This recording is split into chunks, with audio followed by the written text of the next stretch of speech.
তাহলে নিষেধাজ্ঞা জারি করেছেন তিনটা জিনিসের উপর। এক নাম্বার কি? ফাহশা, অশ্লীলতা। দুই নাম্বার মুনকার। মুনকার মানে হচ্ছে যত মন্দ কাজ, খারাপ কাজ, বাজে কাজ, এটার বলে মুনকার। এটার কি বলে? আপনারা পড়ছেন না, তা'মুরুনা বিল মা'রুফি ওয়া তানহাউনা আনিল মুনকার। ভালো কাজের আদেশ, সৎ কাজের আদেশ, অসৎ কাজের নিষেধ। মুনকার, মুনকার হচ্ছে মানুষের স্বাভাবিক বিবেকবোধ যেটাকে খারাপ বলে, ওইটাই মুনকার। পৃথিবীর সব আসমানি গ্রন্থ যেটাকে খারাপ বলেছে, মানুষের স্বাভাবিক বিবেকবোধ যেটাকে খারাপ বলেছে, এগুলো সব মুনকার। যেমন ইফটিজিং, এটা কি ভালো না খারাপ?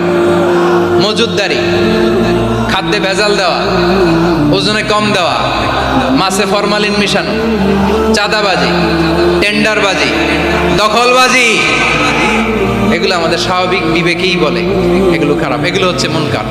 আল্লাহ তাআলা এই মুনকার থেকে আমাদেরকে বেঁচে থাকতে বলেন, আর শয়তান এই মুনকারের প্রতি আমাদেরকে উদ্বুদ্ধ করে। আল্লাহ তাআলা বললেন, ইয়া আইয়ুহাল্লাযীনা আমানু লা তাত্তাবিউ খুতুওয়াতিশ শাইতান ফাইন ওয়া মান ইয়াত্তাবি' খুতুওয়াতিশ শাইতানি ফাইন্নাহু ইয়া'মুরু বিল ফাহশাই ওয়াল মুনকার। আল্লাহ বললেন, আমার গোলামেরা শোনো শোনো, ও আমার বিশ্বাসী বান্দারা খবরদার, তোমরা কশিনকালেও শয়তানের পদাঙ্ক অনুসরণ করবে না, কারণ শয়তান তোমাদেরকে অশ্লীলতা এবং